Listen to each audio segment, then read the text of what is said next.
10 ಲಕ್ಷಣಗಳು ನಮ್ಮ ಹಿರಿಯರು ಹೇಳಿದರು. ಧರ್ಮ ಹೇಗಿರುತ್ತೆ? ಧೃತಿ ಕ್ಷಮಾ ಧರ್ಮಸ್ಥೇಯ ಶೌಚಂ ಇಂದ್ರಿಯ ನಿಗ್ರಹ ದಿ ಸತ್ಯ ಮಕ್ಕಳು ದಶಕ ಧರ್ಮ ಲಕ್ಷಣ. ನಮ್ಮ ಜೀವನದಲ್ಲಿ ಅನೇಕ ಸವಾಲುಗಳು ಬಂದಾಗ ಧೃತಿಯಿಂದ ಭಯ ಇಲ್ಲದೆ ಅದನ್ನು ಎದುರುಗೊಳ್ಳುವಂಥದ್ದು, ಆಸ್ಥೇಯವಾಗಿರೋದು, ನಮ್ಮದಲ್ಲದ ವಸ್ತುಗಳು ಇದ್ರೆ ಅದನ್ನು ನಾವು ಮುಟ್ಟದೇ ಇರೋದು, ಅದು ಧರ್ಮ. ಸಮಾಜದಲ್ಲಿ ಕಳ್ಳರು ಯಾಕೆ ಹುಟ್ಕೊಳ್ತಾರೆ? ಇನ್ನೊಬ್ಬರ ವಸ್ತುವನ್ನು ತನ್ನದು ಅಂತ ಬೇಕು ಅಂತ ಹೇಳ್ತಾರೆ. ಇನ್ನೊಬ್ಬರ ದುಡ್ಡನ್ನು ಕಿತ್ಕೊಳ್ತಕ್ಕಂಥ ಮಾನಸಿಕತೆ ಬರುತ್ತೆ. ಆಸ್ಥೇಯ ಅಂದ್ರೆ ಒಂದು ರೀತಿಯ ಅಪರಿಗ್ರಹ, ಇನ್ನೊಬ್ಬರಲ್ಲಿದೆ ಅದು ನನ್ನಲ್ಲ. ಪಕ್ಕದ ತೋಟದಲ್ಲಿ ಬೆಳೆಗಳು ಚೆನ್ನಾಗಿ ಬೆಳೆದಿದೆ ಅದು ನನ್ನದಲ್ಲ ಅನ್ನೋ ಭಾವನೆ ಇದ್ರೆ ಈ ಜಗತ್ತಿನಲ್ಲಿ ಕಳ್ಳತನ ಆಗಲ್ಲ. ಮಾತೃವತ್ ಪರದಾರೇಶು, ಪರಸ್ತ್ರೀಯರನ್ನ ತಾಯಿ ರೂಪದಲ್ಲಿ ಕಾಣಬೇಕು. ಪರಸ್ತ್ರೀಯರನ್ನ ತಾಯಿಯ ರೂಪದಲ್ಲಿ ಕಂಡಾಗ ಎಲ್ಲ ಸಮಾಜದ ಬಂಧುಗಳು, ಸಮಾಜದಲ್ಲಿ ಸ್ತ್ರೀ ಶೋಷಣೆ ಇರುತ್ತಾ, ಸಮಾಜದಲ್ಲಿ ಅತ್ಯಾಚಾರ ಕೊಲೆ ಪ್ರಕರಣಗಳು ನಡೆಯುತ್ತಾ? ಖಂಡಿತ ಇಲ್ಲ. ಹಾಗಾಗಿ ಮಾತೃವತ್ ಪರದಾರೇಶು ಅನ್ನೋ ಭಾವ ಏನಿದೆ ಧರ್ಮಕ್ಕೆ ಸಂಬಂಧಪಟ್ಟದ್ದು. ಪರ ದ್ರವ್ಯೇಶು ಲೋಷ್ಟ, ಇನ್ನೊಬ್ಬರ ದ್ರವ್ಯ ಸಂಪತ್ತು ನನಗೆ ಸಂಬಂಧಪಟ್ಟದಲ್ಲ. ಇನ್ನೊಬ್ಬರಲ್ಲಿ ಎಷ್ಟೇ ದುಡ್ಡು ಇರಲಿ ಅದನ್ನ ಲೋಷ್ಟ ಅಂದ್ರೆ ಮಣ್ಣಿನ ಸಮಾನ ನೋಡ್ತೀನಿ ಅನ್ನೋ ಭಾವ. ಆತ್ಮವತ್ ಸರ್ವಭೂತೇಶು, ಪ್ರತಿಯೊಬ್ಬರಲ್ಲಿ ಇರ್ತಕ್ಕಂಥ ಆತ್ಮ, ಆ ಆತ್ಮದ ಒಳಗೆ ಇರ್ತಕ್ಕಂಥ ಭಗವಂತನನ್ನು ನಾನು ಗುರುತಿಸ್ತೀನಿ. ನಮ್ಮ ಮುಂದೆ ಯಾರೇ ಬಂದಾಗ ನಾವು ಕೈ ಜೋಡಿಸಿ ನಮಸ್ಕಾರ ಮಾಡ್ತೀವಿ. ಯಾರಿಗೆ?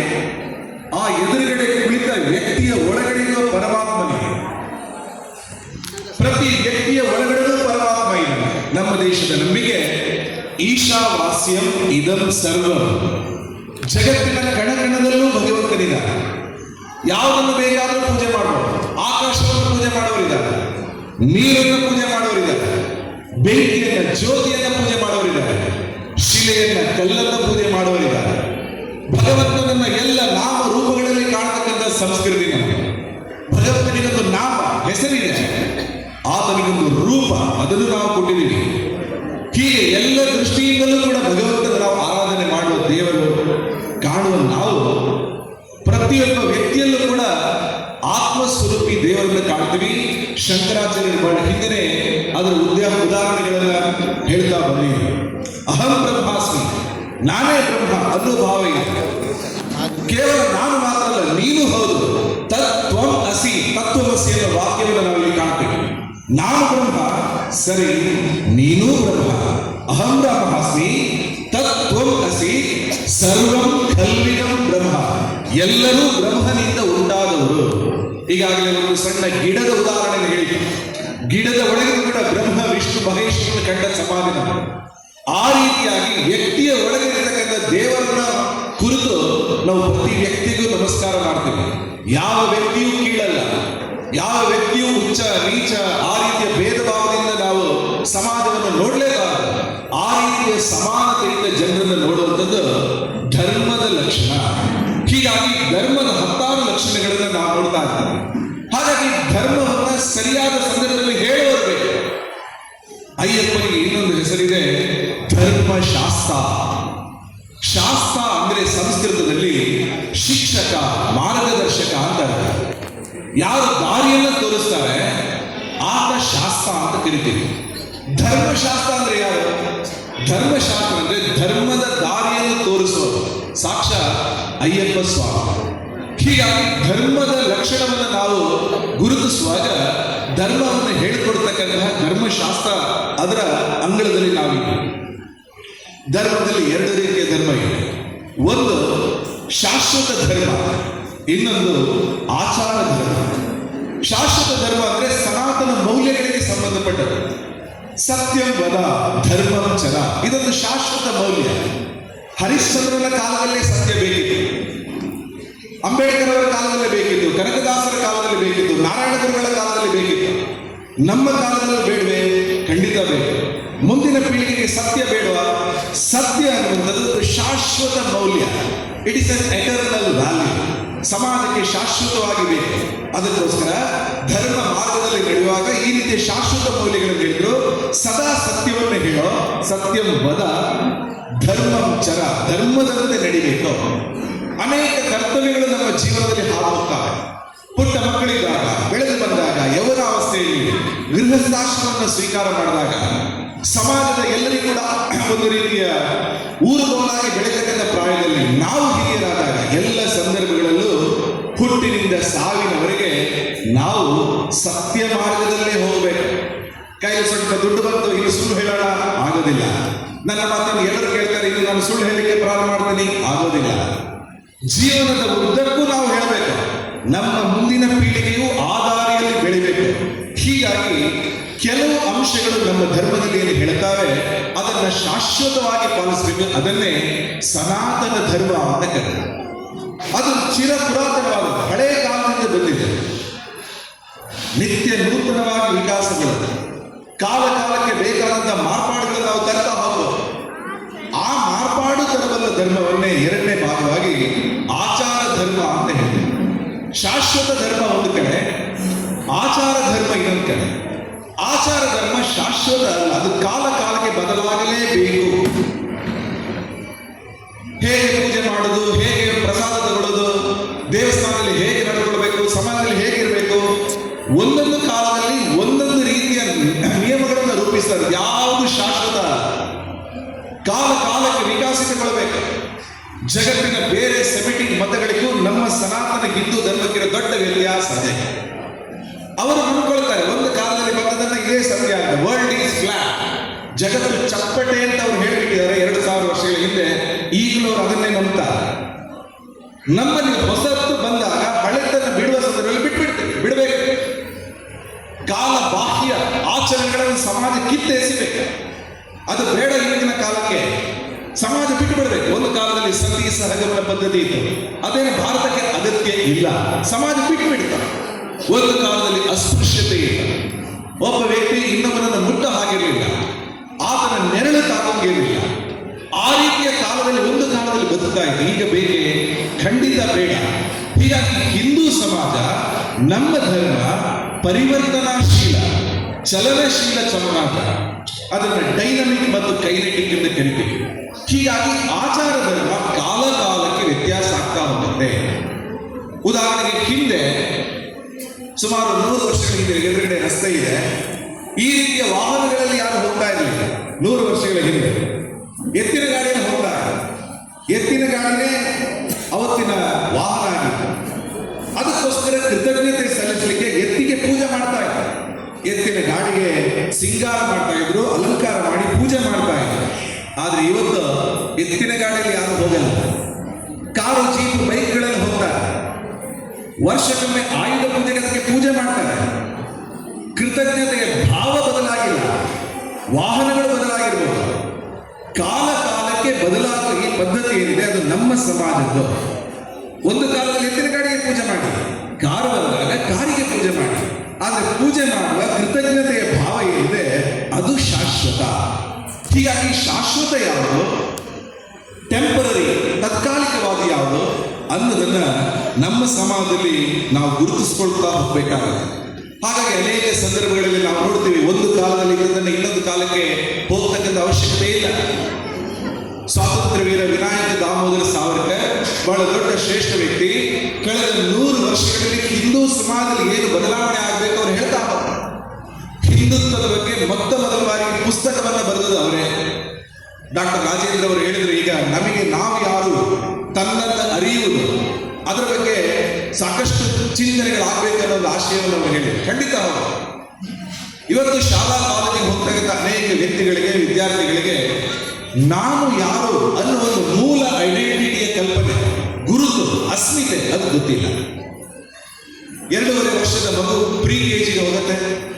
ಇಲ್ಲೇ ಪಕ್ಕದಲ್ಲಿ PKG ಅಂಗನವಾಡಿಗಳಿದೆ, LKG UKG ಇದೆ. ಆಮೇಲೆ 1 ರಿಂದ 10 ವರ್ಷ ಶಾಲೆಗಳಿಗೆ ಹೋಗ್ತಾರೆ. 2 ವರ್ಷ +2, 3 ವರ್ಷ ಡಿಗ್ರಿ, 2 ವರ್ಷ ಪೋಸ್ಟ್ ಗ್ರಾಜ್ಯುಯೇಷನ್, 5 ವರ್ಷ PhD. ಪ್ರೀ ಕೆಜಿಯಿಂದ PhDಗೆ 25 ವರ್ಷಗಳ ಕಾಲ ತರಗತಿಗಳಲ್ಲಿ ಕೂತಿದ್ರು. ಒಂದೇ ಒಂದು ಟೆಕ್ಸ್ಟ್ ಪುಸ್ತಕ, ಒಬ್ಬನೇ ಒಬ್ಬ ಅಧ್ಯಾಪಕ, ಒಂದೇ ಒಂದು ತರಗತಿಯ ಕ್ಲಾಸ್ನಲ್ಲಿ ನೀನೊಬ್ಬ ಹಿಂದೂ ಅಂತ ಹೇಳ್ಕೊಡಲ್ಲ. ಒಬ್ಬ ಭಾರತೀಯನಿಗೆ ನಾನೊಬ್ಬ ಹಿಂದೂ ಅಂತ ಭಾರತದ ಶಿಕ್ಷಣ ವ್ಯವಸ್ಥೆ ಹೇಳ್ಕೊಡಲ್ಲ. ನಮ್ದು ಹಿಂದೂ ಸಂಸ್ಕೃತಿ ಅಂತ ಹೇಳ್ಕೊಡಲ್ಲ, ಹಿಂದೂ ಸಮಾಜ ಅಂತ ಹೇಳ್ಕೊಡಲ್ಲ. ನಾವೆಲ್ಲರೂ ಹಿಂದೂಗಳನ್ನು ಹೇಳ್ಕೊಡಲ್ಲ, ಹೇಳ್ಕೊಡೋದು ಯಾರು? ಈ ರೀತಿಯ ಧಾರ್ಮಿಕ ಸಂಸ್ಥೆಗಳು. ಹಾಗಾಗಿ ಭಾರತದಲ್ಲಿ ಎಲ್ಲರೂ ಶಾಲೆಗೆ ಕಳಿಸ್ಬಿಟ್ರೆ ಮುಗಿಯುತ್ತೆ ಅಂತ ಇಲ್ಲ. ಈಗಾಗಲೇ ಹೇಳಿದ್ರು, ಮನೆಯೇ ಮಂತ್ರಾಲಯ. ಮನೆಯಲ್ಲಿ ಆ ರೀತಿಯ ಶಿಕ್ಷಣಗಳನ್ನು ಕೊಡಬೇಕಾಗುತ್ತೆ. ಸಮಾಜಮುಖಿಯಾಗಿ ಮಕ್ಕಳನ್ನು ಕಳಿಸ್ಬೇಕಾಗುತ್ತೆ. ತನ್ನ ಅರಿವು, ನಾನೊಬ್ಬ ಹಿಂದೂ ಅನ್ನೋ ಅರಿವು ಬಂದಾಗ ಆ ರೀತಿಯ ಕರ್ತವ್ಯ ಬೋಧ ಜಗತ್ತಿನಲ್ಲಿ ಭಾರತದ ಒಂದು ವಿಶೇಷತೆ ಏನು, ಕರ್ತವ್ಯ ಬೋಧದಿಂದ ಅವರು ಕೆಲಸವನ್ನು ನಿರ್ವಹಿಸ್ತಾ ಹೋಗ್ತಾರೆ. ಹಾಗಾಗಿ ಸ್ವಾತಂತ್ರ್ಯ ವೀರ ಸಾವರ್ಕರ್ ಹಿಂದೂ ಸಮಾಜದ 7 ತಪ್ಪುಗಳನ್ನು ಹೇಳಿದರು. ಇದನ್ನು ಸರಿ ಮಾಡ್ತಾ ಹೋಗಬೇಕು. ಇದಕ್ಕೆ 100, 200, 300 ವರ್ಷ ಮಾಡ್ಬೋದು. ಆ 7 ಅಂಶಗಳಲ್ಲಿ ನಮ್ಮ ಸಮಾಜ ಮುಂದುವರಿಬೇಕು. ಅದರಲ್ಲಿ ಮೊದಲನೇದವರು ಹೇಳಿದ್ರು ರೋಟಿ ಬಂದಿ. ಆ 7 ಸೇರಿ ಅವರು ಹೇಳಿದ್ರು ಸಪ್ತ ಬಂದಿ. ಇದನ್ನ ಭಾರತದ ಎಲ್ಲ ಹಿಂದೂ ಸಮಾಜ ಮಾಡಬೇಕು. ಬಂದಿ ಅಂದ್ರೆ ಒಂದು ರೀತಿಯ ಬಂಧನ, ಅದನ್ನ ದಾಟಿ ಬರಬೇಕು. ಮೊದಲನೇದವರು ಹೇಳಿದ್ರು ರೋಟಿ ಬಂದಿ. ರೋಟಿ ಅಂದ್ರೆ ಹಿಂದಿಯಲ್ಲಿ ರೊಟ್ಟಿ, ಆದ್ರೆ ಅದರ ಅರ್ಥ ಆಹಾರ ಅಂತ. ಇವತ್ತಿಗೆ ಕೂಡ ಹಿಂದೂ ಸಮಾಜ ಒಟ್ಟಾಗಿ ಒಂದು ಕಡೆ ಒಂದೇ ರೀತಿಯಲ್ಲಿ ಊಟ ಮಾಡಲಿಕ್ಕೆ ಅನೇಕ ಕಡೆಗೆ ಒಪ್ಪಲ್ಲ. ಆಹಾರ ದೃಷ್ಟಿಯಿಂದ ಹಿಂದೂಗಳು ಬೇರೆ ಬೇರೆ ಅನೇಕ ಕಡೆಗಳಲ್ಲಿದೆ. ಸಾವರ್ಕರ್ ಹೇಳಿದ್ರು ಇಡೀ ಹಿಂದೂ ಸಮಾಜ ರೋಟಿ ಅಂದ್ರೆ ಆಹಾರ ದೃಷ್ಟಿಯಿಂದ ಒಂದಾಗಬೇಕು. ನಾವೆಲ್ಲ ಒಟ್ಟಿಗೆ ಸೇರಿ ಆಹಾರ ತಗೊಳ್ತಕ್ಕಂಥ ಒಂದು ಕ್ರಮ ಅದು ಎಲ್ಲೇ ಇರಲಿ. ಸಾರ್ವಜನಿಕ ಜೀವನದಲ್ಲಿ ಎಲ್ಲರೂ ಒಂದಾಗಿರಬೇಕು, ಅವರ ಮೊದಲನೇ ಅಂಶ. ಎರಡನೇದು ಭೇಟಿ ಬಂದಿ. ಸಮಾಜದಲ್ಲಿ ಅನೇಕ ಕಡೆಗಳಲ್ಲಿ ಹಿಂದೂ ಸಮಾಜಗಳ ಮಧ್ಯೆ ಅನೇಕ ವೈಷಮ್ಯಗಳಿರ್ತಾರೆ.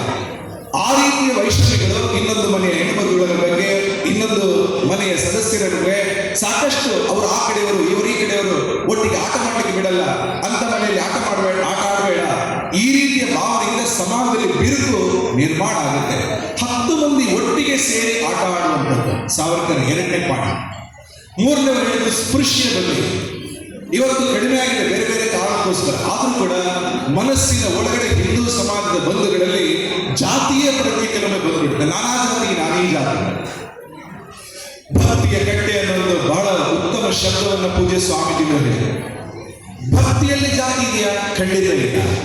ಮಾತಾಚ ಪಾರ್ವತಿ ದೇವ ಪಿತಾಚ ಪರಮೇಶ್ವರರು ಬಾಂಧವಾಶ್ಚ ಶಿವಗಣಾಶ್ಚ ಸ್ವದೇಶೋ ಭುವನತ್ರಯ. ನಮ್ಮ ದೇಶದ ನಂಬಿಕೆ. ದೇವರ ಮುಂದೆ ನಾವ್ಯಾರು? ನಾವೆಲ್ಲರೂ ಕೂಡ ಶಿವಭಕ್ತ, ಬಾಂಧವಾಶ್ಚ ಶಿವಗಣಾಶ್ಚ. ದೇವರ ಮುಂದೆ ಬಂದಾಗ ಭಕ್ತಿಯಲ್ಲಿ ಅವನು ಈ ಜಾತಿ ಜಾತಿ ಪ್ರಜ್ಞೆಯನ್ನು ಬಿಟ್ಟು ಬರಬೇಕಾಗುತ್ತೆ. ದೇವಸ್ಥಾನದಲ್ಲಿ ನಮ್ಮ ಐಡೆಂಟಿಟಿ ಅಷ್ಟೇ. ಬಸ್ಸಿನಲ್ಲಿ ಹೋಗೋದು ನಮ್ಮನ್ನು ಏನು ಕರೀತಾರೆ? ಪ್ರಯಾಣಿಕರು. ಒಂದು ಸಿನಿಮಾ ನೋಡೋದು ನಮ್ಮನ್ನು ಏನು ಕರೀತಾರೆ? ಪ್ರೇಕ್ಷಕರು. ತರಗತಿಯಲ್ಲಿ ಕೂತಾಗ ನಮ್ಮನ್ನು ಏನು ಕರೀತಾರೆ? ವಿದ್ಯಾರ್ಥಿಗಳು. ಅಂಗಡಿಗೆ ಹೋದಾಗ ನಮ್ಮನ್ನು ಏನು ಕರೀತಾರೆ? ಗ್ರಾಹಕರು. ಒಂದೊಂದು ಕಡೆಯಲ್ಲಿ ನಮ್ಮದೊಂದು ಐಡೆಂಟಿಟಿ. ನಾವು ಎಲ್ಲ ಕಡೆಗೂ ಹೋಗ್ತೀವಿ, ಬಸ್ಸಲ್ಲಿ ಹೋಗ್ತೀವಿ, ಅಂಗಡಿಗೆ ಹೋಗ್ತೀವಿ, ಎಲ್ಲ ಕಡೆ ಹೋಗ್ತೀವಿ.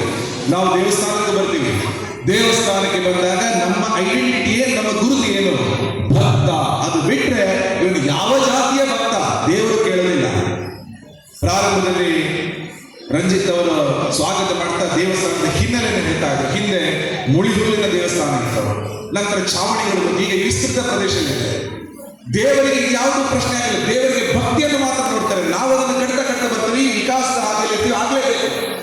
ದೇವರು ಅವತ್ತಿನ ಕಾಲದಲ್ಲೂ ನಮಗೆ ಆಶೀರ್ವಾದ ಕೊಟ್ಟಿದ್ದಾರೆ, ಇವತ್ತು ಕೊಡ್ತಾರೆ, ಮುಂದೆನೂ ಕೊಡ್ತಾರೆ. ದೇವರಿಗೆ ಭಕ್ತಿಯಲ್ಲಿ ಯಾವುದೇ ರೀತಿಯ ತಾರತಮ್ಯವನ್ನು ಕೊಡಲ್ಲ. ಭಕ್ತರು ನಾನು ಇಡೀ ದೇವಸ್ಥಾನಗಳ ಬಗ್ಗೆ ಹೇಳ್ತಾ ಇದ್ದೇನೆ. ಎಲ್ಲೇ ಹೋಗಲಿ ನಾವೆಲ್ಲರೂ ಕೂಡ ಭಕ್ತಿಯ ದೃಷ್ಟಿಯಿಂದ ಒಂದಾಗಬೇಕನ್ನುವಂಥದ್ದು ಹಿಂದೂ ಸಮಾಜದ ಇವತ್ತಿನ ದೊಡ್ಡ ದೊಡ್ಡ ಅವಶ್ಯಕತೆ.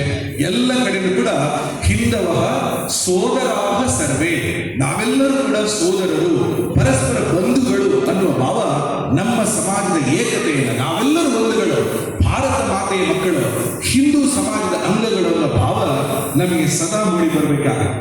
ಹಾಗೆ ಅವರು ಹೇಳಿದರು ವೇದದಲ್ಲಿ ಹಿಂದೆ ಸಮಾಜದಲ್ಲಿ ವೇದಗಳನ್ನು ಎಲ್ಲರಿಗೂ ಕಲಿಸ್ತಾ ಇರಲಿಲ್ಲ.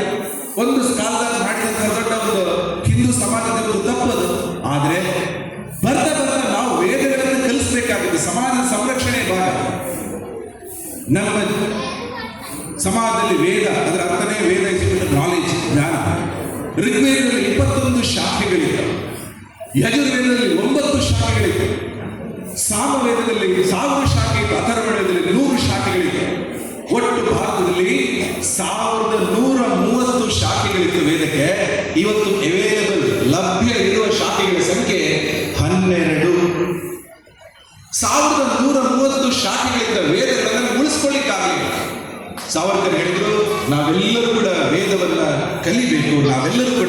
ವೇದ ಪಠಣ ಮಾಡಬೇಕು. ಸಂಗಚ್ಚತ್ವಂ ಸಂವದತ್ವಂ ಸಂಭೋ ಮನಾಂಸಿ ಜಾನತ ದೇವ ಭಾಗೈ ಯಥಾ ಪೂರ್ವೇ ಸಂಜಾನನ ಉಪಾಸತೆ ಸಮಾನೋ ಮಂತ್ರ ಸಮಿತಿ ಸಮಾನಿ ಸಮಾನ ಮನಸ್ಸಹಚಿತ್ತಮೇಶ ಋಗ್ವೇದದ ಮಾತು. ನಾವೆಲ್ಲರೂ ಕೂಡ ಸಮಾನತೆಯಿಂದ ಸಾಗಬೇಕು. ಆ ರೀತಿಯ ಅಂಶವನ್ನು ಹೇಳಿ ಸಾಗರ ನದಿಯಿಂದ ಹಿಂದೂ ಸಮಾಜ ಇನ್ನೊಂದು ಕಟ್ಟಳ ಇಲ್ಲ. ಯಾರಾದರೂ ಸಮುದ್ರ ಯಾನ ಮಾಡಿದ್ರೆ ಆತ ಧರ್ಮ ಭ್ರಷ್ಟನಾಗಿಬಿಡ್ತಾನೆ. ಹಾಗಾಗಿ ಸಮುದ್ರ ಯಾನ ಮಾಡಬಾರ್ದು. ಇದರಿಂದಾಗಿ ಹಿಂದೂ ಸಮಾಜ ನಷ್ಟಕ್ಕೊಳಗಾಯಿತು. ಸಾಗರೋತ್ತರ ವ್ಯವಹಾರಗಳೆಲ್ಲ ನಡೀತಾ ಇತ್ತು, ಹಡಗುಗಳು ಹೋಗ್ತಾ ಇತ್ತು. ನಾವೊಂದು ಕಡಲ ತೀರ ಪ್ರದೇಶದಲ್ಲಿದ್ದೀವಿ. ಸಾವಿರಾರು ವರ್ಷಗಳ ಕಾಲ ನಮ್ಮ ವಾಣಿಜ್ಯ ವ್ಯಾಪಾರ ಹಿನ್ನಡೆಗೆ ಬಂತು. ಯಾಕಂದ್ರೆ ಸಮುದ್ರಯಾನ ಮಾಡಿದ್ರೆ ಸಮಸ್ಯೆ ಆಗಿದೆ. ಹೀಗೆ ಹಿಂದೂ ಸಮಾಜದ ಅನೇಕ ಸಮಸ್ಯೆಗಳನ್ನ ಕಳೆದ 100 ವರ್ಷಗಳಲ್ಲಿ ತಿದ್ದುತ್ತಾ ಹೊಸ ದಾರಿಯನ್ನು ಹುಡುಕ್ತಾ ಸಮಾಜ ರೆಡಿಯಾಗಿ ಬರ್ತಾ ಇದೆ. ಹಾಗಾಗಿ ಆಚಾರ ಧರ್ಮ ಅನ್ನುವಂಥದ್ದು ಬದಲಾಗಬೇಕು. ಒಂದು ಕಾಲದಲ್ಲಿ ಇತ್ತು ಅಂದಾಗ ಅದೇ ದೊಡ್ಡದು ಅಂತ ಇಲ್ಲ, ಅದೇ ಶ್ರೇಷ್ಠ ಅಂತ ಇಲ್ಲ. ಯಾವುದು ಬದಲಾಗಬೇಕು ಅದನ್ನು ಬದಲಾಯಿಸಲೇಬೇಕು. ಯಾವುದು ಒಳ್ಳೆಯದು ಅದನ್ನು ಮುಂದೆ ಕೊಂಡು ಹೋಗಬೇಕು. ಒಳ್ಳೆಯದಕ್ಕೆ ಸಂಸ್ಕೃತದಲ್ಲಿ ಭದ್ರ ಅಂತ ಕರೀತಾರೆ. ಎಲ್ಲವೂ ಒಳ್ಳೆಯದಿರಬೇಕು. ಭದ್ರಂಕರಣೆ ವಿಶ್ವ ಯಾವ ದೇವ ಭದ್ರಂ ಪಶ್ಯೆ ಮಾಕ್ಷಭಿರ್ಯತ್ರ. ಭದ್ರಂ ಪಶ್ಯೆ ಅಂದ್ರೆ ನೋಡುವುದು ಎಲ್ಲ ಒಳ್ಳೆಯದಿರಬೇಕು. ಯಾವುದು ಕೆಟ್ಟದ್ದು ಕಾಣಬಾರದು. ಸಮಾಜದಲ್ಲಿ ಜಾತೀಯತೆ ಕಾಣಬಾರದು, ಅಸ್ಪೃಶ್ಯತೆ ಕಾಣಬಾರದು, ಬೇರೆ ಬೇರೆ ರೀತಿಯಲ್ಲಿ ಊಟ ಮಾಡೋದು ಕಾಣಬಾರದು. ಎಲ್ಲವೂ ಚೆನ್ನಾಗಿರ್ಬೇಕು.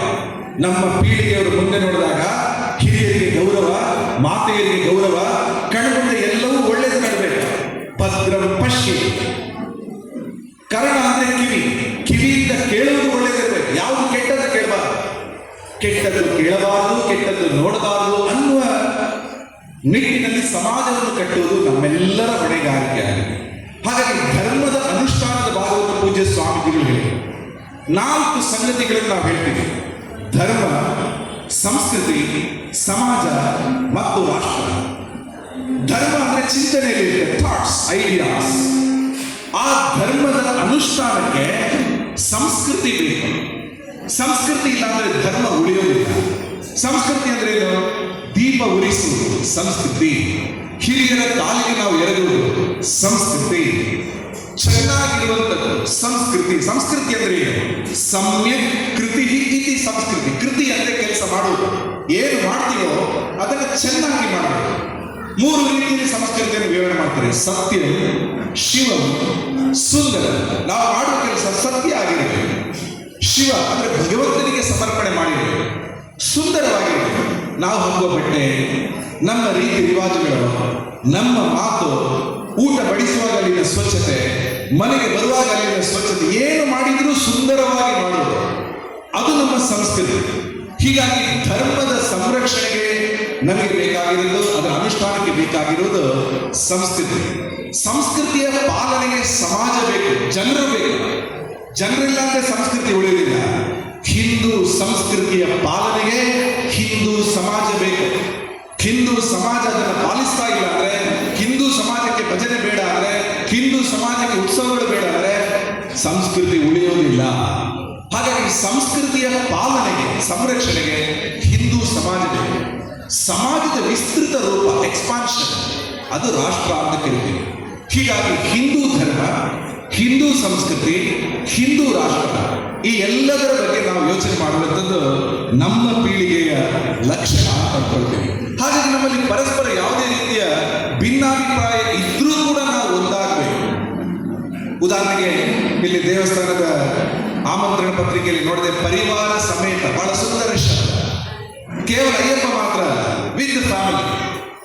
ಸಾಮಾನ್ಯ ನಮ್ಮೆಲ್ಲರ ಮನೆಗಳಲ್ಲಿ ಇರ್ತಕ್ಕಂಥ ಒಂದು ಫ್ಯಾಮಿಲಿ ಫೋಟೋ ಅಂದ್ರೆ ಶಿವ, ಪಾರ್ವತಿ, ಗಣಪತಿ, ಸುಬ್ರಹ್ಮಣ್ಯ, ಅದರ ಪರಿವಾರದಲ್ಲಿರ್ತಕ್ಕಂಥ ಅಯ್ಯಪ್ಪ ಸೇರಿಕೊಂಡಾಗ ಎಲ್ಲರ ಒಂದು ಫೋಟೋಗಳು ನಾವು ನೋಡಿರ್ಬೋದು ಅನೇಕ ಹಿಂದೂ ಬಾಂಧವರ ಮನೆಯಲ್ಲಿ.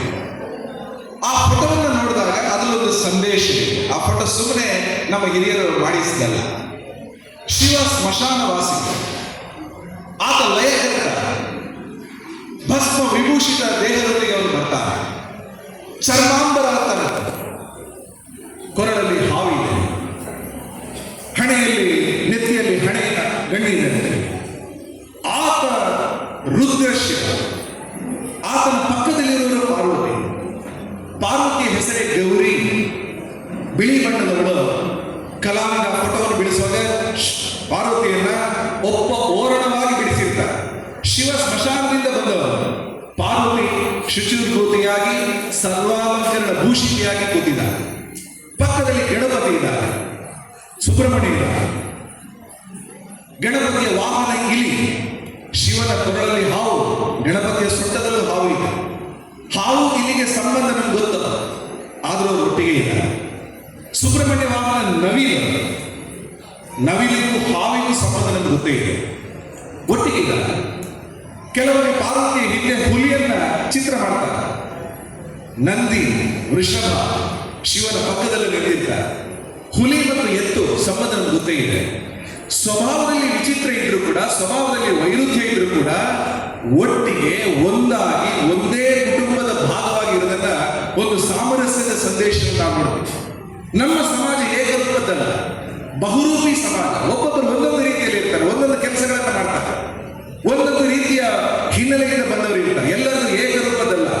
ಕೆಲವರು ಉದ್ದಕ್ಕೆ ನಾಮ ಹಾಕ್ತಾರೆ, ಕೆಲವರು ಅಡ್ಡಕ್ಕೆ ನಾಮ ಹಾಕ್ತಾರೆ, ಕೆಲವರು ಇವು ಹಾಕ್ತಾರೆ, ಬೇರೆ ಬೇರೆ ರೀತಿಯಲ್ಲಿ ಒಂದೊಂದು ರೀತಿಯ ದೇವರನ್ನ ಪೂಜೆ ಮಾಡ್ತಾರೆ. ಯಾವ ದೇವರನ್ನ ಹೇಗೆ ಪೂಜೆ ಮಾಡ್ತಾರೆ ಅದಲ್ಲ, ಹೇಗೆ ಇದ್ರೂ ನಾವು ಒಂದಾಗಿರೋ ಅನೇಕತೆಯಲ್ಲಿ ಏಕತೆ ಹಿಂದೂ ಸಮಾಜದ ಒಂದು ಲಕ್ಷಣ. ಹಾಗಾಗಿ ಧರ್ಮ ಸಂಸ್ಕೃತಿಯ ಭಾವವನ್ನು ನೋಡ್ಬೇಕು. ಅದನ್ನ ತಲುಪಲಿಕ್ಕೆ ದಾರಿ ಏನು? ಅದು ಭಜನೆಯ ಮೂಲಕ. ಭಜನೆಯ ಮಂದಿರದ ಮೂಲ ಉದ್ದೇಶ ಇರುವಂತೆ ಪ್ರತಿ ವ್ಯಕ್ತಿಯಲ್ಲಿ ಇರ್ತಕ್ಕಂಥ ಅಂತಃಕರಣವನ್ನು ತಲುಪುವುದು, ಒಳಗಡೆ ತಲುಪಬೇಕು. ತಲುಪಲಿಕ್ಕೆ ಎರಡು ರೀತಿಯ ಕೆಲಸ, ಒಂದು ಶ್ರವಣ, ಇನ್ನೊಂದು ಮನನ. ಶ್ರವಣ ಅಂದ್ರೆ ಕೇಳಬೇಕು. ಭಜನೆಯನ್ನ ಲೀಡ್ ಅಂಡ್ ಫಾಲೋ ಅಂತ ಮಾಡ್ತಾರೆ. ಅಂದ್ರೆ ಒಬ್ಬರೇ ಹಾಡಿದ್ರೆ ಕೀರ್ತನೆ ಸಂಕೀರ್ತನೆ ಅಂತ ಕರೀತಾರೆ. ಒಬ್ಬರೇ ಹಾಡಿದ್ರೆ ಒಬ್ಬರು ಹಾಡ್ತಾ ಹೋಗ್ತಾರೆ. ಭಜನೆ ಹಾಗದಲ್ಲ. ಭಜನೆ ಲೀಡ್ ಅಂಡ್ ಫಾಲೋ. ಒಂದು ಸಾಲು ಹೇಳ್ತಾರೆ, ಉಳಿದವರು ಜೊತೆಗೂಡಿಸಬೇಕು. ಇನ್ನೊಂದು ಸಾಲು ಹೇಳ್ತಾರೆ, ಇನ್ನೊಂದು ಹೇಳಬೇಕು. ಒಮ್ಮೆ ಹೇಳುವಾಗ ನಾವು ಕೇಳಬೇಕು. ಅದನ್ನ ಶ್ರವಣ ಸಂಸ್ಕಾರ ಅಂತ ಕರೀತಾರೆ. ಸ್ವಾಮೀಜಿಯವರು ಹೇಳಿದರು, ಕೇಳೋದು ಮತ್ತು ಮಾತಾಡೋದು ಎರಡು ಇಂಪಾರ್ಟೆಂಟ್. ಭಜನೆಯಲ್ಲಿ ಆ ಸಂಸ್ಕಾರ ಇದೆ. ಆ ರೀತಿಯ ಬಹುಶುದ್ಧ ಸಂಸ್ಕಾರ ನಾವು ಪೇಪರು ಪೆನ್ನುಗಳೆಲ್ಲ ಬರುವ ಮುಂಚೆ, ಡಿಜಿಟಲ್ ಕಾಲ ಬರುವ ಮುಂಚೆನೆ ಕೇಳಿ ಕೇಳಿ ಜನರು ತಿಳ್ಕೊಳ್ತಾ ಇದ್ದಾರೆ. ಪುರಂದರದಾಸರ ಕಾಲದಲ್ಲಿ ಟೇಪ್ ರೆಕಾರ್ಡರ್ಗಳೇ ಇರಲಿಲ್ಲ. ಅವರ ಭಜನೆಯನ್ನು ನಾವು ಇವತ್ತು ಹೇಳ್ತೀವಿ. ಯಾಕೆ? ಬಹುಶುದ್ಧ ಸಂಸ್ಕೃತಿ. ಕೇಳಿ ಕೇಳಿ ಹೇಳ್ತೇವೆ. ಕೇಳುವುದು ಮತ್ತು ಹೇಳುವುದು, ಆ ಸಂದರ್ಭದಲ್ಲಿ ಆ ಅಂಶಗಳು ನಮ್ಮ ಒಳಗಡೆ ಹೋಗ್ತವೆ. ಭಜನೆಯಿಂದಾಗಿ 5 ಗುಣಗಳನ್ನು ನಮ್ಮ ಸಮಾಜ ಗುರುತಿಸಿದೆ. ಮೊದಲನೇದು ವಾಣಿ ವಿವೇಕ ಅಂತ ಕರೀತಾರೆ. ಯಾವ ಮಾತನ್ನು ನಾವು ಹೇಳಬೇಕು?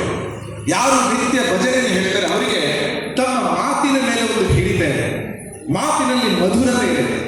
ಮನೆ ಹಿರಿಯರ ಜೊತೆಗೆ ಹೇಗೆ ಮಾತಾಡಬೇಕು, ಪುಟ್ಟ ಮಕ್ಕಳ ಜೊತೆಗೆ ಹೇಗೆ ಮಾತಾಡಬೇಕು, ಮಹಿಳೆಯರ ಜೊತೆಗೆ ಹೇಗೆ ಮಾತಾಡಬೇಕು, ಗುರು ಹಿರಿಯರ ಮಧ್ಯೆ ಹೇಗಿರಬೇಕು. ವಾಣಿ ವಿವೇಕ ಅದು ಭಜನೆಯ ಮೊದಲ ಪಾಠ. ಎರಡನೇದನ್ನ ಕೃತಿ ವಿವೇಕ ಅಂತ ಕರೀತಾರೆ. ಕೃತಿ ಅಂದ್ರೆ ಕೆಲಸ. ಯಾವ ಕೆಲಸವನ್ನು ಮಾಡಬೇಕು, ಯಾವ ಕೆಲಸವನ್ನು ಮಾಡಬಾರದು, ಮಾಡಬೇಕಾದ್ದು ಮಾಡಬಾರದು, ಇದರ ವ್ಯತ್ಯಾಸ ಗೊತ್ತಾಗಬೇಕಿದ್ರೆ ನಿರಂತರ ಭಜನೆಯಿಂದ ಅವರಿಗೆ ಅನೇಕ ವಿಷಯಗಳು ಗೊತ್ತಾಗುತ್ತೆ. ಉದಾಹರಣೆಗೆ ದಾಸರ ಬಗ್ಗೆ ಹೇಳಿದ್ರೆ, ದಾಸರ ಒಂದು ಮಾತನ್ನು ಹೇಳ್ತಾರೆ, ಮಧುಕರ ವೃತ್ತಿ ಎನ್ನುವುದು ಅದು ಬಲು ಚೆನ್ನದು. ನಾವೆಲ್ಲ ಭಜನೆಯಲ್ಲಿ ಕೇಳಿದ್ರೆ ಮಧುಕರ ವೃತ್ತಿ ಅಂದ್ರೆ, ಮಧು ಅಂದ್ರೆ ಜೇನು. ಜೇನು ಎಲ್ಲಿರುತ್ತೆ ಅಂದ್ರೆ ಹೂವಿನಲ್ಲಿ ಇರುತ್ತೆ. ಹೂವಿನಲ್ಲಿ ಇದ್ದಾಗ ಅದಕ್ಕೆ ಜೇನಿನ ಸ್ವಭಾವ ಇದೆ. ಜೇನು ನೊಣ ಹೂವನ್ನು ಹುಡುಕಿಕೊಂಡು ಹೋಗಿ ಅಲ್ಲಿನ ಮಕರಂದವನ್ನು ಹೀರಿ, ಇಲ್ಲಿ PhD ಬಾಟ್ನಿ ನೆಕ್ಟರ್ ಅದನ್ನು ಹೀರಿ ತಂದು ನಂತರ ತನ್ನ ಜೇನಿನ ಗೂಡಿನೊಳಗಡೆ ಜೇನಾಗಿ ಅದನ್ನು ಪ್ರೊಸೆಸ್ ಮಾಡ್ತಾರೆ. ಪ್ರಕ್ರಿಯೆಯಲ್ಲಿ ಜೇನು ಬರುತ್ತೆ. ನಮ್ಮ ಕೆಲಸ ಏನಿರಬೇಕು? ಒಳ್ಳೆಯದನ್ನು ಹುಡುಕಬೇಕು. ಮಧುಕರ ವೃತ್ತಿ ನಮ್ಮದಾಗಬೇಕು. ಸಮಾಜದಲ್ಲಿ ಕೆಟ್ಟದಿದೆ, ಹೊಲಸುಗಳಿದೆ, ಕೆಟ್ಟದ್ದು ಮಾತಾಡೋರಿರ್ತಾರೆ. ನಾವು ಒಳ್ಳೆಯದರ ಕಡೆಗೆ ಇರಬೇಕು, ಸನ್ಮಾರ್ಗದಲ್ಲಿ ಇರಬೇಕು, ಸಚ್ಚಿಂತನೆಯಲ್ಲಿ ಇರಬೇಕು. ಹಾಗಾಗಿ ಕೃತಿ ವಿವೇಕ ಭಜನೆಯವರಿಗೆ ಯಾರು ನಿರಂತರ ಭಜನೆ ಹೇಳ್ತಾರೆ ಅವರು ಸಮಾಜದ ಯಾವ ಕೆಟ್ಟ ಕೆಲಸದಲ್ಲೂ ಭಾಗವಹಿಸುವುದಿಲ್ಲ. ಅವರು ಎಷ್ಟೇ ಉನ್ನತ ವಿದ್ಯಾಭ್ಯಾಸದಲ್ಲಿ ವಿದ್ಯಾಭ್ಯಾಸ ಮಾಡದೇ ಇರಲಿ, ಒಬ್ಬ ನಿರಂತರ ಭಜನಾ ಕರ್ತೃ ತನ್ನ ನಿತ್ಯ ಜೀವನದಲ್ಲಿ ಒಳ್ಳೆಯ ಕೆಲಸಗಳ ಮೂಲಕ ಸಮಾಜದಲ್ಲಿ ಗುರುತಿಸ್ತಾರೆ. ಎಲ್ಲರೂ ಆತನ ಒಳ್ಳೆಯ ಕೆಲಸಗಳನ್ನು ಗಮನಿಸ್ತಾ ಇರ್ತಾರೆ. ಹೀಗಾಗಿ ಕೃತಿ ವಿವೇಕ ಎರಡನೇದು. ಮೂರನೇದು ಸಾರ ವಿವೇಕ ಅಂತ ಒಂದು ಶಬ್ದ ಇದೆ. ಸಂಸ್ಕೃತ ಶಬ್ದಗಳಿವೆ. ಸಾರ ಅಂದ್ರೆ ಒಳ್ಳೆಯದು, ಅಸಾರ ಅಂದ್ರೆ ಕೆಟ್ಟದ್ದು. ಒಳ್ಳೆಯದು ಯಾವುದು, ಕೆಟ್ಟದ್ದು ಯಾವುದು ಅನ್ನುವಂಥ ವಿವೇಚನೆ ಭಜನೆ ಹೇಳುವವರಿಗೆ ಬರುತ್ತೆ. ಸಮಾಜದಲ್ಲಿ ಅನೇಕ ಕೆಟ್ಟದನ್ನು ನೋಡ್ತಾ ಇರ್ತಾರೆ. ಆ ಕೆಟ್ಟದ್ದು ನನ್ನ ಮನೆಗೆ ಬರಬಾರದು. ಕೆಟ್ಟ ಸುದ್ದಿಗಳನ್ನು ಹೇಳೋದಿಲ್ಲ, ಕೆಟ್ಟ ವಿಷಯಗಳನ್ನೇ ಟಿವಿಯಲ್ಲಿ ನೋಡ್ತಾ ಅವರು ಕಾಲ ಕಳೆಯೋದಿಲ್ಲ, ಕೆಟ್ಟ ವಿಷಯಗಳನ್ನೇ ಚರ್ಚೆ ಮಾಡ್ತಾ ಹರಟೆ ಹೊಡೆಯುತ್ತಾ ಸಮಯವನ್ನು ಕಳೆಯುತ್ತಾ ಅವರು ದೇವರ ಒಳ್ಳೆಯ ಪಾಸಿಟಿವ್ ಧನಾತ್ಮಕ ಅಂಶದ ಕಡೆಗೆ ಹೋಗ್ತಾರೆ. ಯಾರಾದರೂ ಮನೆಯಲ್ಲಿ ಮಕ್ಕಳು ಒಳ್ಳೆಯ ಕೆಲಸ ಮಾಡಿದ್ರೆ ಒಳ್ಳೆಯದನ್ನು 10 ಕಡೆ ಹೇಳ್ತಾರೆ, ಆ ಉದಾಹರಣೆಗಳನ್ನು ಹೇಳ್ತಾರೆ. ಯಾರು ಕೆಟ್ಟದಾಯಿತು, ಕೆಟ್ಟದ್ದನ್ನೇ ಅತಿಯಾಗಿ ಮಾತನಾಡುವ ಒಂದು ವ್ಯವಸ್ಥೆಗೆ ಅವರು ಇಳಿಯುವುದಿಲ್ಲ. 4ನೇದು ಸ್ಥಳ ವಿವೇಕ. ಅಂದರೆ ಯಾವ ಸ್ಥಳದಲ್ಲಿ ನಾನು ಹೇಗಿರಬೇಕು, ಭಜನಾ ಮಂದಿರದಲ್ಲಿ ನಾನು ಹೇಗಿರಬೇಕು, ಅಂಗಡಿಗಳಲ್ಲಿ ಹೇಗಿರಬೇಕು, ಸಾಲು ನಿಲ್ಲುವುದಿರಬಹುದು, ರಸ್ತೆಯಲ್ಲಿ ಗಾಡಿ ಓಡಿಸುವಾಗ ನಾನು ಹೇಗಿರಬೇಕು, ಪ್ರತಿಯೊಂದು ಕಡೆ ನಾನೇನು ಮಾಡಬೇಕೆಂಬ ಅಸ್ಥಳ ವಿವೇಕ. ಇದರಲ್ಲಿ ಈ ಕಡೆ ಈ ಜಾಗದಲ್ಲಿ ನಾನು ಇದನ್ನು ಮಾಡಬಾರದು, ಈ ಪ್ರದೇಶದಲ್ಲಿ ಮಾಡಬೇಕು ಅನ್ನುವ ವಿವೇಕ 4ನೇ. ಕೊನೆಯದಾಗಿರ್ತಕ್ಕಂಥ ವಿವೇಕವನ್ನ ನಿತ್ಯಾನಿತ್ಯ ವಿವೇಕ ಅಂತ ಕರೀತಾರೆ. ನಿತ್ಯ ಅಂದ್ರೆ ಶಾಶ್ವತವಾದ, ಅನಿತ್ಯ ಅಂದ್ರೆ ಅಶಾಶ್ವತ. ಶಾಶ್ವತವಾದ ಮೌಲ್ಯಗಳು ಸಮಾಜದಲ್ಲಿ 1000 ಇದೆ, ಅಶಾಶ್ವತವಾದ ತುಂಬಾ ಇದೆ. ಉದಾಹರಣೆಗೆ ಚೇರ್ ಇದೆ, ಕುರ್ಚಿ ಇದೆ, ಫ್ಯಾನ್ ಇದೆ, ಇದೆಲ್ಲ ಕೂಡ ಅಶಾಶ್ವತಗಳೇ. ಬದುಕಿನಲ್ಲಿ ಆಸ್ತಿ, ದುಡ್ಡು, ಸಂಪತ್ತು, ವಾಹನ, ಇದಕ್ಕೋಸ್ಕರ ಸಿಕ್ಕಾಪಟ್ಟೆ ಜಗಳ ಮಾಡೋದನ್ನ ಸಮಾಜದಲ್ಲಿ ನಾವು ನೋಡ್ತಾ ಇದ್ದೇವೆ. ಇದ್ಯಾವುದು ಶಾಶ್ವತ ಅಲ್ಲ. ಶಾಶ್ವತ ಯಾವುದು? ಸಂಬಂಧಗಳು, ನೆಮ್ಮದಿ, ಸುಖ, ಶಾಂತಿ, ಇದೆಲ್ಲವೂ ಕೂಡ ಶಾಶ್ವತ. ಹಾಗೆ ನಮ್ಮ ಬದುಕಿನಲ್ಲಿ ಅಶಾಶ್ವತ ವಿಷಯಗಳ ಬಗ್ಗೆ, ಯಾವುದು ಸ್ಥಾಯಿ ಅಲ್ಲ, ಯಾವುದು ಪರ್ಮನೆಂಟ್ ಅಲ್ಲ, ಅದರ ಬಗ್ಗೆ ಅತಿಯಾದ ಆಸಕ್ತಿ ಒಬ್ಬ ಭಜನೆ ಹೇಳುವವನು ಮಾಡೋದಿಲ್ಲ. ಶಾಶ್ವತ ಮೌಲ್ಯಗಳಿಗೆ ಅವನು ಹೋಗ್ತಾನೆ. ಹೀಗಾಗಿ 5 ವಿವೇಕಗಳನ್ನ ಭಜನೆ ಕಲಿಸುತ್ತೆ. ವಾಣಿ ವಿವೇಕ, ಕೃತಿ ವಿವೇಕ, ಸಾರಾಸಾರ ವಿವೇಕ, ಸ್ಥಳಾಸ್ಥಳ ವಿವೇಕ ಮತ್ತು ನಿತ್ಯಾನಿತ್ಯ ವಿವೇಕ. ಈ ರೀತಿಯ ವಿವೇಕಗಳ ಮೂಲಕನೇ ಸಮಾಜ ತಿದ್ದುವ ಕೆಲಸ ಮಾಡುವುದನ್ನ ಕಾರಣಕ್ಕೋಸ್ಕರ ನಮ್ಮ ದೇಶದ ದೊಡ್ಡ ಒಂದು ಭಜನೆಯ ಸಂಕೀರ್ತನೆಯ ಪರಂಪರೆ ಶುರುವಾಯಿತು. ಅದು ಅಸ್ಸಾಮಿನ ಶಂಕರದೇವ್, ಬಂಗಾಳದ ಚೈತನ್ಯ ಮಹಾಪ್ರಭು, ತಮಿಳುನಾಡಲ್ಲಿ ಕಪ್ಪ, ಕರ್ನಾಟಕದಲ್ಲಿ ಶ್ರೀ ರಾಮಾನುಜಾಚಾರ್ಯರು, ಮಧ್ವಾಚಾರ್ಯರು, ಸಾಯಣಾಚಾರ್ಯರು, ಪುರಂದರದಾಸರು, ಕನಕದಾಸರು, ವಿಜಯವಿಠಲದಾಸರು, ಮಹಿಪತಿ ದಾಸರು, ರಾಜಸ್ಥಾನದಲ್ಲಿ ಸಂತ ಮೀರ, ಉತ್ತರ ಪ್ರದೇಶದಲ್ಲಿ ಸಂತ ತುಳಸಿದಾಸ. ಹೀಗೆ ಭಜನಾ ಪರಂಪರೆಯ ಒಂದು ದೊಡ್ಡ ಮಾಲಿಕೆ ನಮ್ಮ ದೇಶದಲ್ಲಿದೆ. ಊರುಗಳಿಗೆ ಹೋಗೋರು ಭಜನೆಯ ಪರಂಪರೆಯಿಂದ ಶುರು ಮಾಡಿದ್ರು. ಯಾಕೆ? ಒಳ್ಳೆಯದು ಆಗಬೇಕಿದ್ರೆ ಒಳ್ಳೆಯದನ್ನ ಮಾಡುವವರನ್ನು ತಯಾರು ಮಾಡಬೇಕು. ಆ ರೀತಿಯ ತಯಾರು ಮಾಡುವ ಭಾವನೆ ನಮ್ಮಲ್ಲಿ ಬರುತ್ತೆ. ಹಾಗಾಗಿ ನಾವು ಆ ಭಕ್ತಿಯ ಮಾರ್ಗದಲ್ಲಿ ನಾವು ಸಾಕ್ತಾ ಹೋಗ್ಬೇಕಾಗತ್ತೆ. ಆ ರೀತಿಯ ಸಂದರ್ಭದಲ್ಲಿ ನಾವೆಲ್ಲರೂ ಇದ್ದೀವಿ. ಈ ಭಜನಾ ಮಂದಿರದ ಈ ಕಾರ್ಯಕ್ರಮಕ್ಕೆ ಬರಬೇಕು ಅನೇಕ ವರ್ಷಗಳಿಂದ ಮನಸ್ಸಲ್ಲಿದ್ದು, ನಾನು ಚಿಕ್ಕ ವಿದ್ಯಾರ್ಥಿಯಾಗಿದ್ದಾಗ ಸಾಕಷ್ಟು ಬಾರಿ ಬಂದಿದ್ದೆ. ಅದರ ನಂತರ ಅನೇಕ ವರ್ಷಗಳ ನಂತರ ಇಲ್ಲಿಗೆ ಬರ್ತಕ್ಕಂಥ ಒಂದು ಸೌಭಾಗ್ಯ ಬಂತು. ರಾಜೇಂದ್ರ ಅವರಾಗಿ ಹೇಳಿದರು, ಅವರಿಗೆ ರಿಜಿಸ್ಟ್ರಾರ್ ಇನ್ಚಾರ್ಜ್ ಇದ್ದಾರೆ, ಅವರಿಗೆ ಸಿಕ್ಕಾಪಟ್ಟೆ ಆಡಳಿತದ ಒತ್ತಡ ಇದೆ, ಆದರೂ ಅವರು ಬಂದಿದ್ದಾರೆ. ಯಾಕೆಂದ್ರೆ ಈ ಭಜನಾ ಮಂದಿರದ ಮೇಲೆ ನಮ್ಗೆ ಅಷ್ಟೊಂದು ಶ್ರದ್ಧೆ ಇದೆ ಅಂತ ಅವರು ಹೇಳಿದರು. ಅದೇ ಭಾವ ನಮ್ಮದು ಇದೆ. ಹಾಗಾಗಿ ನಾನು ಈ ಕಾರ್ಯಕ್ರಮಕ್ಕೋಸ್ಕರನೇ ಬೆಂಗಳೂರಿಂದ ಹೋಗೋಣ ಅಂತ ಬಂದು ಶಶಿಧರ್ ಅವರು, ಗಂಗಾಧರ್ ಅವರು ಹೇಳಿದಾಗ ತಕ್ಷಣಕ್ಕೆ ಬಂದಿದ್ದೀನಿ. ನಿಮ್ಗೆಲ್ಲರಿಗೂ ಕೂಡ ಅಭಿನಂದನೆಗಳನ್ನ ಸಲ್ಲಿಸ್ತಾ, ನಾವೆಲ್ಲರೂ ಕೂಡ ಧರ್ಮ ಸಂರಕ್ಷಣೆ ನಮ್ಮ ಕರ್ತವ್ಯವನ್ನ ಜೀವನದಲ್ಲಿ ಇಟ್ಕೊಳ್ಳೋಣ. ನಮ್ಮ ಮನೆಯ ಮಕ್ಕಳು ಅವರು ಎಷ್ಟೇ ವಿದ್ಯಾಭ್ಯಾಸವನ್ನು ಹೊಂದಲಿ, ಎಷ್ಟೇ ವಿದ್ಯಾ ಪೀಳಿಗೆಗೆ ಮುಂದೆ ಬರ್ತಾ ಹೋಗಲಿ, ಧರ್ಮ ಸಂರಕ್ಷಣೆ ಕಾರ್ಯದಲ್ಲಿ ಅವರ ಕರ್ತವ್ಯಕ್ಕೆ ನಾವೆಲ್ಲರೂ ಕೂಡ ಪ್ರೋತ್ಸಾಹ ಕೊಡೋಣ. ಆ ರೀತಿಯ ಮಾತುಗಳನ್ನು ಹೇಳ್ತಾ ಎಲ್ಲರೂ ಕೂಡ ಮತ್ತೊಮ್ಮೆ ನಮಸ್ಕಾರ ಸಲ್ಲಿಸ್ತೀನಿ. ಜೈ ಹಿಂದ್.